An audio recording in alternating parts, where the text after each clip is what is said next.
Hello ladies and gentlemen, my name is Wynn and this is Wynn's Russia campaign in Civilization 5. Okay. In the last episode, something really great happened. And by really great, I mean absolutely freaking fantastic. By really great, I mean we got a great merchant. A great merchant. Now, what does he do? Well, okay. There's two things a great merchant can do. One, he can go to any city-state and immediately conduct a trade mission with them. This will severely increase the relationships with them, and it will also severely increase our income. Well, not our income, our money. It'll give us a one-time bonus of gold. Additionally, what we can do is we can also... Wait, what's this? Okay, that's conduct a trade mission. If the unit's inside a city-state's territory I'm not at war with, then he'll conduct a trade mission, giving me a large amount of gold and improving relations with them. It does consume the Great Persian, which is kind of unfortunate, but if I recall, we have the Mausoleum of Halicarnassus. This gives us 100 gold each time a Great Persian is expended. So depending on how much money we'll actually gain from a trade mission, we gain plus 100 more. Yep, plus 100 more. However, the other thing we can do is we could actually build a customs house. Now firstly, who do I want to trade with? Probably not Sidon. I probably want to trade with Wellington, considering I want to destroy Sidon, eventually. Sidon have... Okay, what are their units like? They have pikemen, so I can't attack them with horses. I'm not planning to attack them with horses anyway. I have 0 horses. And they also have composite bowmen. So I'm thinking longswordsmen. Bring in some longswordmen and attack them. Now, we don't have the tech for longswordmen yet. Let's see, that tech comes in steel. So once we research edumacation, we'll go and research construction, ironworking, and then go down to physics and steel. We might just go for... No, actually we might go for machinery instead. That just requires construction, engineering, and machinery. Oh, sorry, we also need guilds, for some reason or another. Once we do that, then we'll have a whole bunch of ranged units, and we can use them all to bombard Sidon. Now let's see, if we, like, line up, say... If we get, like, get 2 military units, get 2 melee units, melee, whatever. Place them on like one of these, 2 of these tiles surrounding Sidon. Then we could get, could we attack from here?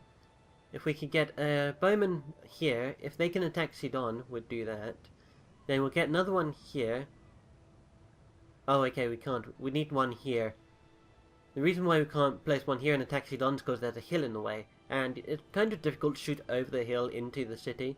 So, yeah, so, I'm thinking longswordman, archer, longswordman, archer, archer, maybe an archer here. So that's, what, 2 longswordmen, 1, 2, 3, 4, 5, composite bowmen. That sounds good, in fact. How far are we along in our tech? We're 9 right now. So once we do that, let's go and research machinery, and then research that. Although you never... Okay, how about we do that? Do that, then that. Do ironworking, and then when we've done that, go and do, say, steel or physics. Well, you see... Physics gives me Notre Dame. Well, it allows me to build Notre Dame, which gives me more Great Merchant points and extra faith, which is pretty much what we want. Now, the steel doesn't really give us anything like that, so let's line up physics afterwards. So let's see, in order to get to physics, we need 1, 2, 3, 4. We need 4 techs. In order to get to machinery, we need 1, 2 techs. Is it worth actually rushing for physics first and then going for machinery?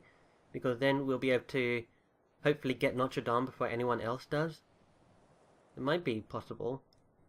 Let's see, somebody already has Borobudur, which I don't know where that is. Borobudur. Okay, let's actually check.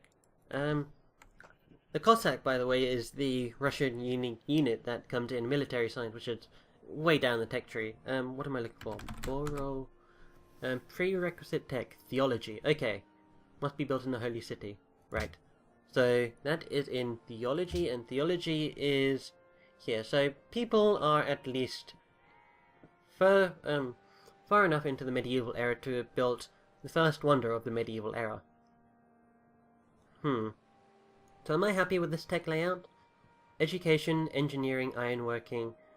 I suppose so. Once we've done that, I guess we can go for astronomy and try and find people. Yeah, I think so. I think that'd be good. Okay, a unit needs orders. So, with this dude, we're going to have him construct mines. This St. Petersburg is going to be our production area. Huge production area. If he still needs help with this barbarian encampment, which we can't really get to just yet, we need to embark over here and then, like, land on this jungle tile here. And where are the archers? The archers are over here. So we'll have them disembark and then eventually get to here, I suppose. Yep, that seems good. Unit needs orders. You guys are still chopping down these mountains over here. Not mountains. Why do I keep saying mountains? I'd like to see somebody chop down a mountain. So with this merchant, okay, let's take a look. If I move the merchant out to here, how much money would I get per turn on this tile? If I forgot to mention, Great Merchant can also create custom tiles which add gold to the pile of resources over there. Okay, so our missionary is at St. Petersburg. If we spread religion, we'll have 7 citizens following Wynnism. That'll give, what, +1 gold, I believe? Oh, +2 gold. Interesting. Yep, 7 followers. The great thing about a missionary is they actually have multiple uses of this skill. So next thing I want to do is I want to bring them down over to Wellington and have them spread Wynnism to Wellington. I would spread it to Sedan. They do actually have a higher population. And yes, okay, I'm quite happy with the plan that we've laid out. When we eventually get Notre Dame, that will increase our happiness. And since we'll be occupying Sedan, that will be pretty much beneficial. When you occupy or puppet or annex a city, it increases your unhappiness. And unhappiness is quite bad. I think if you have 5 or 10 unhappiness, then your empire will start to revolt against you. And by revolt it means spawning random barbarians inside your city, which is huge, like, that is huge. That is just completely and utterly horrible. Okay, let's see, custom sales will add +4 gold to the tile. Let's see. Well, these places give extra silver. Connect strategic resource on the tile. Okay, are you working, is this city working on this tile? It is. Okay, so what I think I should do is I should go onto this iron mine here and place down the custom tiles, but that'll give me +4 per turn. Let's see, if I were to go into, let's say, Sedan over here. Okay, let's just have you wait for now. If I have you move into Sedan, what will happen? How much money will I gain from that, and how much influence will I gain from it? I hope it's not dependent on the city-state itself. Oh man, this trireme is so gonna, well, it has so little health. Unit needs orders, you can still move. Okay, just uncover the rest of this fog. See if there isn't any way, or anything that I can connect to. I really hope there's something I connect to other than the, the frozen wasteland. Machu Picchu has been built. Let's take a look at Machu Picchu, when we can. The Chichen Itza has been built in faraway land. Okay. I believe the Chichen Itza is either an Incan or a Mayan construction. At first I thought it was Aztec, but no, it's not Aztec. Okay, let's see. Wait, what was it? It was the Machu Picchu. Oh, is it just one C? Yeah, Machu Picchu. 25% gold from City Connections Extra, and must be built within 2 tiles of the mountain that is inside your territory. Again, it also gives 2 gold and +5 faith. Also, it provides a great merchant. Is there a mountain tile within 2 tiles? There is, in fact. I could have built that. Oh well. I am busy building the Hagia Sophia. Or the Hagia Sophia, however it's pronounced. Okay, you guys just set sail down to here. Oh man, I really hope there's like something down over here as well. Okay, who else still needs orders? Right, I wanted you to check to see how much a trade mission will provide. Should be able to do that next turn. Unit needs orders. Oh, right, you guys. Just walk into... Oh, I should have told you to walk onto this tile instead. Chances are, Wellington are going to move their units onto this tile, and therefore I can't actually move myself onto that tile. That's going to be annoying. A bit. But he has got forward movement, so... yeah, I could still reach Wellington, no matter what he does. Unless he positions his worker in an adjacent tile. Oh no, okay. I can deal with this.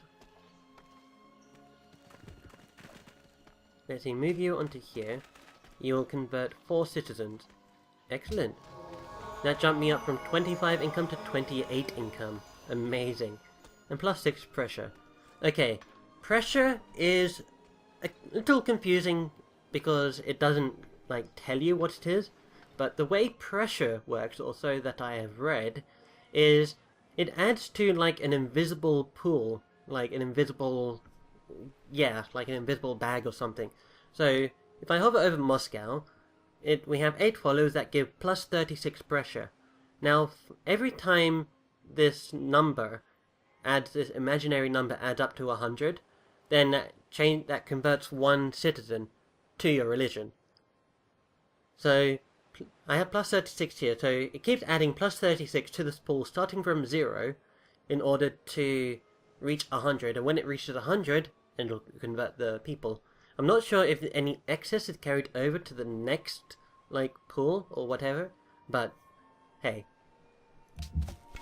I'm just happy to kind of know what it is. Okay, oh wow, they have horsemen here. Wow. And you guys, okay, you guys just do that. And how much do we get? 500 gold. Well, let's see. I have 4, so that take like, what, 13 turns? Wait, 4 times, no, 130 turns?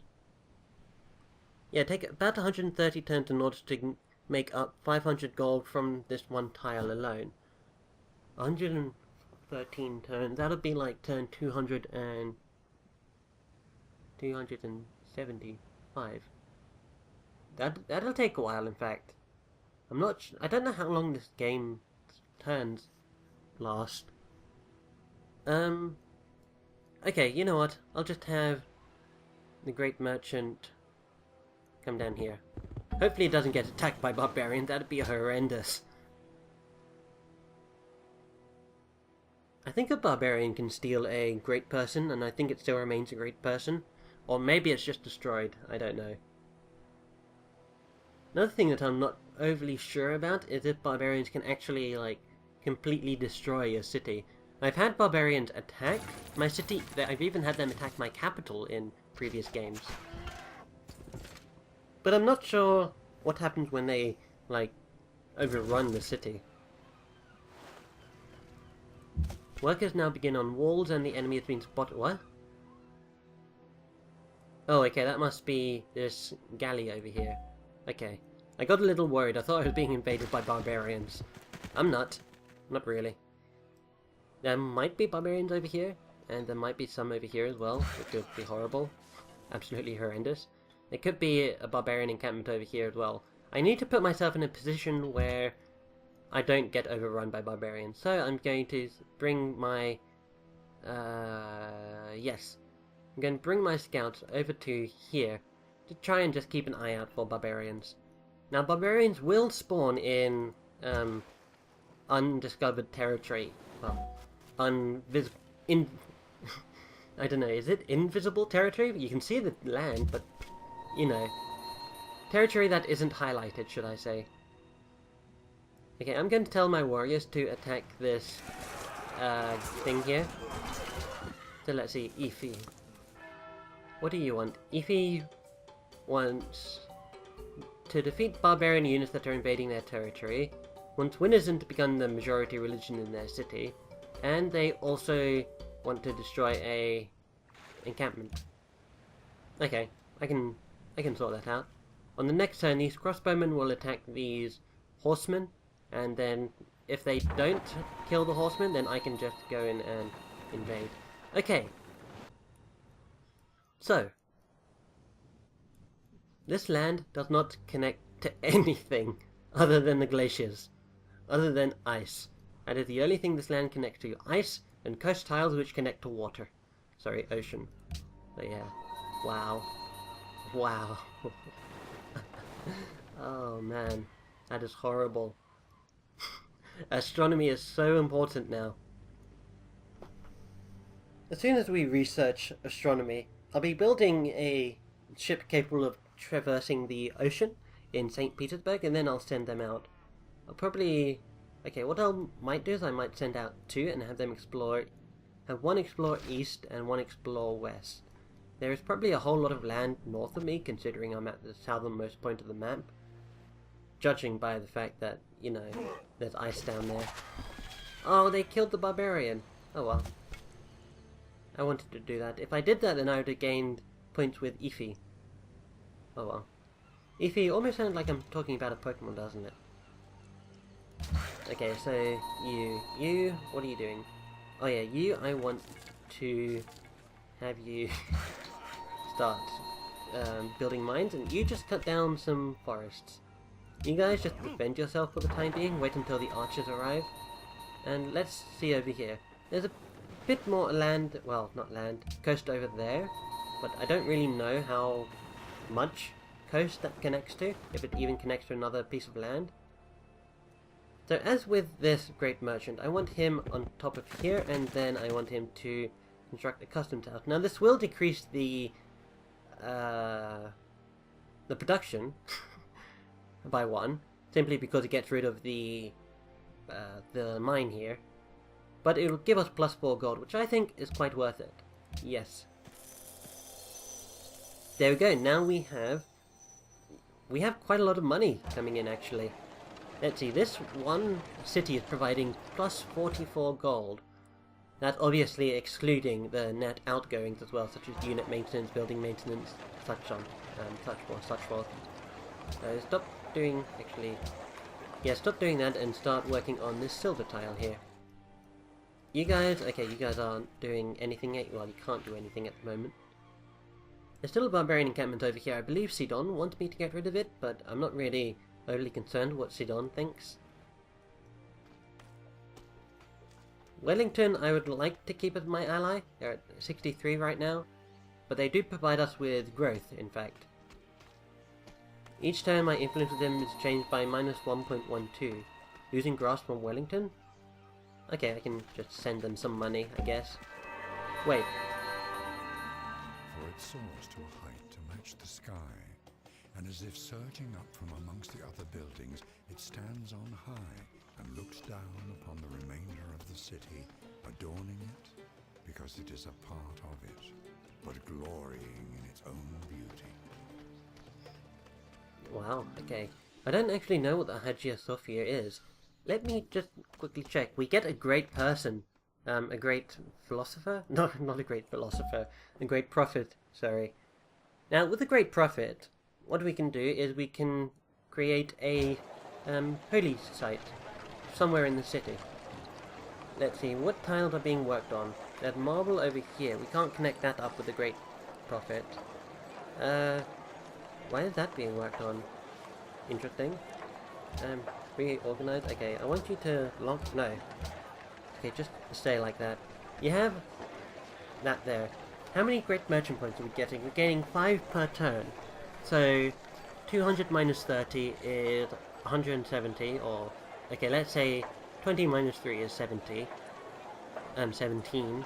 And how many times does 0.5 go into 17? Well, that'll be 17 times 2, so that'll be, what, 34, I think? It'll take me 34 more turns in order to get a great merchant, another one. As for the great scientist, well, okay, it's going to take us a substantial amount of time longer than that. But we'll be producing a garden now, and let me show you the queue. So yeah, once we're done with the garden, that'll increase great people generation by 25%, and it will also give us, oh, it'll actually cost 1 gold in maintenance. But anyway, how do I want to do this? Where do I want this great profit to go? I can't build anything on an oasis. It says it's suggesting me to build it on this desert tile. I suppose it's, like, close to mountains, so therefore it's probably a good pick. Not that it has anything to do with, or any gameplay effect on it, but I just reckon it'll be something nice to put it next to. I mean, mountains are considered holy by some places, right? Let's see, next turn. I wonder if the plateau of Tibet itself is considered holy by Buddhists and Hindus and Confucians or something. That is one place I actually want to go. I know I did a Tibet campaign in Europa Universalis 4, which unfortunately I had to finish because the addition of the expansion pack Wealth of Paradise? No, Wealth of Nations, I think. Unfortunately that screwed everything up. Let me check the time on this. Okay, the screen might look funny for a little bit, but believe me, it's okay. Okay, so we are at 21 minutes. I think what I'm going to do is tell these guys to go over to here, have these guys just wait for a little while, and great profit, go to there, and next turn we'll have you plant down the religious site, or the holy site, should I say. And then these workers, once they're finished on the mine here, I'm going to tell them to go and work on the silver over here. You know I like my silver. Let's see. 1, 2, 3, 4, 5. I'll have 6 silver tiles in my realm. 1, 2, 3. Can't quite reach that silver. And can't quite reach that. Well, oh man, I forgot to... Okay, people with the pointy... Wow. People with the pointiest sticks. I am rank 8 with 95. Top rated is rank 1 with 671. I am so outclassed. But as I mentioned, there's no real reason for me to worry, to be honest. Okay, so we have a holy site here. That gives 2 production and 6 faith. Now if we conquer Uluru, then we'll gain a tile that has 6 faith and 2 food instead of 2 production. Okay, now I'm going to move these warriors here, these archers up to here, and I'll have these warriors defend themselves for the time being. No, actually, I'll have them attack. Sure. Warriors attack. Knock down 3 of them, I suppose. Okay, so we dealt 31 damage and they dealt 30 damage. Kind of an even match, I suppose. Okay, workers. Workers, go to here and continue your destruction of the forests. Is there any, like, thing my trireme can do? I don't think so, actually. I'll go and have a look around Efi, see if there are any, like, barbarian triremes or barbarian galleys over there. Did somebody just land somewhere? Oh yeah, my scouts landed. So let's see. Islam has had new beliefs added, and another unmet player has entered the medieval era. We are in 2nd place. I like that. That is quite nice, in fact. Okay, so education is going to be done in the very next turn, once the barbarians are done taking their turn. And... Education is the best provision for old age. Okay, so that was a quote from Aristotle. So we can now build a university, which is amazing. Unfortunately, we can't make use of its ability that gives +2 science from jungle tiles, because we don't really have jungle tiles nearby. But it will allow us to create archaeologists later. I'm not too interested in that, I'll be honest. Let's see, Oxford University, 1 free technology, amazing. And it gives 2 slots for great works of writing, okay. And it gives +3 science and +1 culture. Now Angkor Wat, I'm not really too keen on getting the Angkor Wat, although if I can, it will be beneficial because I can combine it with the Russians' unique Krepos to have major border expansion. That'll be like, I think it would be 50% cheaper to expand. We can also enable conversion of production to research. And what else? Allow research agreement. That's to do with civilizations, if we ever meet any. But yeah, we can now go down here and click that. What it'll do is it'll convert 25% of the production of the city into research points for us, which will increase this number up here. We're actually at 46.5. So, okay, you guys don't produce a stable. Instead, start producing a university, please. And then over here, wait, no, don't change production. I want you to show queue, and then add to the queue a university. We could get a grand temple. Plus 8 faith. Well, yeah, the religious pressure isn't too, like, important right now. But the plus 8 faith would be quite nice. I'm going to end the episode by adopting another policy. What should we get? We can get aristocracy, plus 15% production when building wonders, and plus 1 happiness for every 10 citizens in the city. Well, that'll give us an extra 2 happiness, in fact. Why is our happiness at 0? 15 generated by population? Oh no. Oh no. Okay. Let's go for aristocracy. That'll give us plus 2 happiness. Okay, there we go. Then we have, at the end of this episode, we're doing quite well. We're actually now at the top of the leaderboard. That's because we managed to build a few more wonders that help us. We are starting to suffer a happiness problem as well. We're kind of running out of smileys. But anyway, I thank you guys for watching. This has been episode 10 of my campaign in Civilization 5 as Russia. I will see you guys next time. Take care.